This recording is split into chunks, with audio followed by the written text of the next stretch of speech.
Hey guys, JEE advance का paper होने में अब सिर्फ लास्ट का एक महीना बचा हुआ है। ये जो लास्ट का एक महीना होता है ना, it is very important, it is very crucial, क्योंकि ये वो टाइम होता है जो आपका रिजल्ट बना भी सकता है और आपका रिजल्ट बिगाड़ भी सकता है। सो नो मैटर कि अभी तक आपने क्या किया क्या नहीं, आपका जेई मेंस का रिजल्ट कैसा आया कैसा नहीं, पेपर अगर अच्छा हुआ है तो आपको ओवर कॉन्फिडेंट होने की कोई जरूरत नहीं है। अगर पेपर खराब हुआ है तो आपको डिप्रेस होने या डिसहार्टन होने की भी कोई जरूरत नहीं है, क्योंकि अभी भी एक महीने का टाइम है जिसमें आप अपनी आईआईटी की ड्रीम को अचीव कर सकते हो। मैंने यार ऐसे बहुत सारे लोगों को देखा है जिनकी जेई मेंस में बहुत अच्छी परसेंटाइल नहीं बनी है, जिनकी 96, 97 या 95 परसेंटाइल बनी है, बट देन ऑल्सो वो आईआईटी में है और एक अच्छी ब्रांचेस में। पर उसके लिए आपको इस एक महीने को प्रॉपरली प्लान करना होगा और प्रॉपरली उस प्लान को एग्जीक्यूट करना पड़ेगा। अब इस टाइम पे इस एक महीने में आप एक भी मिनट को इधर उधर वेस्ट करना बिल्कुल भी एफर्ट नहीं कर सकते। इस एक महीने में आपको पूरी तरीके से अपनी पूरी मेहनत लगानी पड़ेगी, प्रॉपर हार्ड वर्क करना पड़ेगा, तभी आप अपने ड्रीम को अचीव कर पाओगे। सो अगर आप इस लास्ट के एक महीने में अपनी जेई एडवांस की प्रिपरेशन को और बेटर करना चाहते हो और अगर आपको ये नहीं समझ में आ रहा कि आप इस एक महीने में ऐसा क्या करो जिससे आपकी प्रिपरेशन और बेटर हो जाए और स्ट्रांग हो जाए, तो इस वीडियो को लास्ट तक जरूर देखना। इस वीडियो में मैं अपनी पर्सनल स्ट्रैटेजी, अपनी पर्सनल जेई एडवांस की स्ट्रैटेजी को आपके साथ शेयर करूंगी। हर वो चीज, वो टाइम टेबल, वो स्ट्रैटेजी, वो प्रॉपर प्लान मैं आपके साथ डिस्कस करूंगी जो कि मैंने फॉलो किया था लास्ट के एक महीने में। So let's start with the video. और अगर आप नए हो चैनल पे तो चैनल को सब्सक्राइब जरूर कर देना। So as you can see कि मैंने आपके साथ यहाँ पे एक टाइम टेबल शेयर किया हुआ है एंड आई सजेस्ट कि आप इस एक महीने में इस टाइम टेबल को जरूर फॉलो करो। सो आई सजेस्ट कि आप इस एक महीने जल्दी उठने की कोशिश करो, 6 या 7 बजे आप उठ जाओ, क्योंकि अगर आप अभी से जल्दी उठना शुरू करोगे तो आपकी जो बायोलॉजिकल क्लॉक है उस अकॉर्डिंग सेट हो जाएगी, क्योंकि एग्जाम के दिन भी आपको जल्दी उठना पड़ेगा, जल्दी उठ करके सेंटर पे पहुंचना पड़ेगा। और अगर आपको जल्दी उठने की हैबिट नहीं हुई तो एग्जाम के दिन पे आप रिफ्रेश्ड फील नहीं करोगे और आपका माइंड प्रॉपर्ली वर्क नहीं कर पाएगा। इसलिए आई सजेस्ट कि आप अभी से जल्दी उठने की कोशिश करो। इसके बाद आई सजेस्ट कि ब्रेकफास्ट वगैरह करने के बाद आप कुछ रैंडम प्रॉब्लम्स को रैंडम जगहों से पिक करो और उनको सॉल्व करने की कोशिश करो। इससे क्या होगा, इससे आपकी थिंकिंग एबिलिटी इंक्रीज होगी, क्योंकि जेई एडवांस में जो क्वेश्चंस आने वाले हैं वो आपको नहीं पता कि वो कैसे होंगे, किन टॉपिक्स पे बेस्ड होंगे, किस तरीके के होंगे। सो अगर आप ऐसे रैंडम प्रॉब्लम्स लगाओगे तो आपकी जो एबिलिटी है रैंडम प्रॉब्लम्स को सॉल्व करने की या थिंकिंग एबिलिटी जो है वो इंक्रीज होगी, जिससे कि आपको पेपर के टाइम पे काफी ज्यादा हेल्प होगी। इसके बाद आई सजेस्ट कि आप जो पुराने पेपर्स हैं, जो 2012 के बाद के जेई एडवांस के पेपर है, उनको आप जरूर सॉल्व करें, क्योंकि वो बहुत इंपॉर्टेंट होंगे आपके प्रिपरेशन में। अगर आप पुराने पेपर्स को प्रॉपर्ली सॉल्व करते हो तो आपको एक आइडिया मिल जाता है पेपर पैटर्न का, जो कि जेई एडवांस में आता है।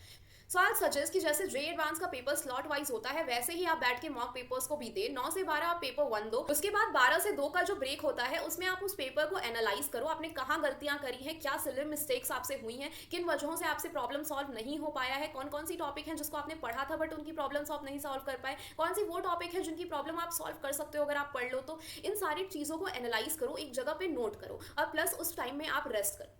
उसके बाद आप फिर 2 से 5 बैठो और 3 घंटे की इस प्रॉपर सिटिंग में आप पेपर 2 को अटेम्प्ट करो। एंड जैसे ही आप पेपर 2 को प्रॉपरली अटेम्प्ट कर लेते हो, उसके बाद आप उसकी एनालिसिस करो, उसमें आपने क्या गलतियां करी, क्या कमियां रह गई, क्या सिली मिस्टेक्स करी, उन प्रॉपर चीजों को नोट करो। इसके बाद आप चाहो तो 1 घंटे का रेस्ट ले सकते हो, 1 घंटे का नैप ले सकते हो, पर उसके बाद जब आप उठो तो आपने जो भी एनालिसिस करी है, जो भी गलतियां आपसे हुई हैं, उन पे प्रॉपरली वर्क करो, उनको देखो कि आप इसको कैसे मिनिमाइज कर सकते हो, कैसे आप अपनी सिली मिस्टेक्स को अवॉइड कर सकते हो, कैसे जो गलतियां आपने करी हैं उनको आप कम कर सकते हो। और इस चीज का भी ध्यान दो कि वो जो गलतियां आज हुई हैं वो नेक्स्ट पेपर में रिपीट ना हो। अगर आप इस टाइम टेबल को प्रॉपरली फॉलो करते हो तो ये आपकी प्रिपरेशन के लिए काफी ज्यादा बेटर रहेगा। प्लस आई सजेस्ट कि इस एक महीने में जितने ज्यादा से ज्यादा आप मॉक टेस्ट लगा सकते हो उतने ज्यादा मॉक टेस्ट आप दो। पुराने पेपर्स जो है 2012 के बाद वाले, उन सबको जरूर करके जाना, वो बहुत इंपॉर्टेंट है। प्लस आप जितने रैंडम क्वेश्चंस लगा सकते हो वो लगाओ, जिससे आपकी थिंकिंग एबिलिटी इंक्रीज हो। ये तो बात थी उन स्टूडेंट्स के लिए जिनका जेई मेंस अच्छा गया है, जिनकी प्रिपरेशन एक अच्छे लेवल पे स्टैंड करती है। बट अगर आप उन स्टूडेंट्स में से हो जिनकी जेई एडवांस की प्रिपरेशन उतनी बेटर नहीं है, जिन्होंने अभी सफिशिएंट अमाउंट ऑफ सिलेबस तक कंप्लीट नहीं किया है, तो उनके लिए मैं यहाँ पे वो लिस्ट ऑफ चैप्टर्स लेके आई हूँ जो कि बहुत इंपॉर्टेंट है जेई एडवांस के लिए, जिनको कि अगर आप करके चले जाते हो तो आपका कट ऑफ तो जरूर क्लियर हो जाएगा। रैंक को इंक्रीज करने की बात मैं नहीं करूँ, क्योंकि एक अच्छे रैंक के लिए आपको बहुत पहले से पढ़ाई करनी शुरू करनी पड़ती है, लेकिन इस पॉइंट पे मैं आपको उन चैप्टर्स का नाम जरूर बता सकती हूँ, उन चैप्टर्स को करने का सजेशन जरूर दे सकती हूँ, जिससे आपका कट ऑफ क्लियर हो जाए, जिनको अगर आप अच्छे से करके जाते हो, एडवांस लेवल पे उनकी प्रॉब्लम्स को सॉल्व करके जाते हो, तो आपकी कट ऑफ क्लियर हो जाएगी।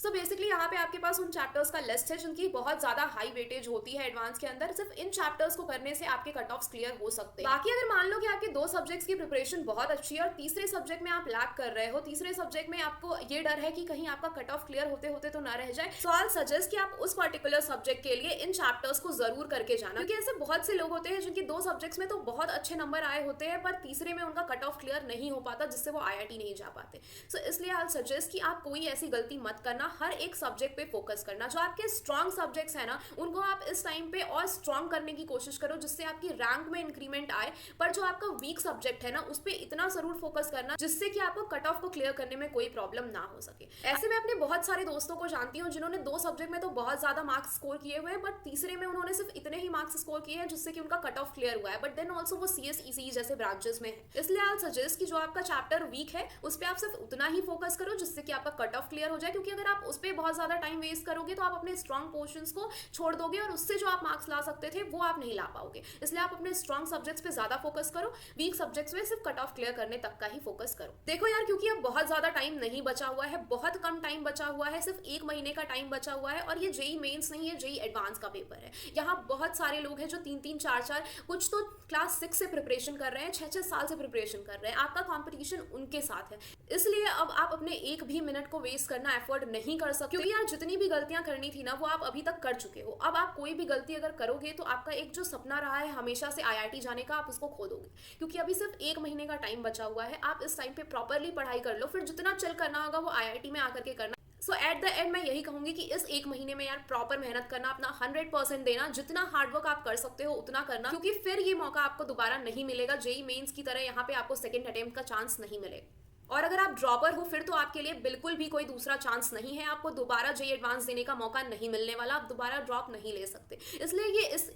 इसलिए इस 1 महीने में आप अपना फुल पोटेंशियल दो, अपना 100% जो आप दे सकते हो वो दो, और अपने IIT के सपने को अचीव करो। जिस चीज के लिए आपने अपना 1 साल और दिया है, अपना 1 साल और डिवोट किया है, उसके लिए बस 1 महीने और कंसिस्टेंट रहो और फोकस रहो। आपका ड्रीम आपके पास होगा, आपका ड्रीम फुलफिल होगा। Thank you so much.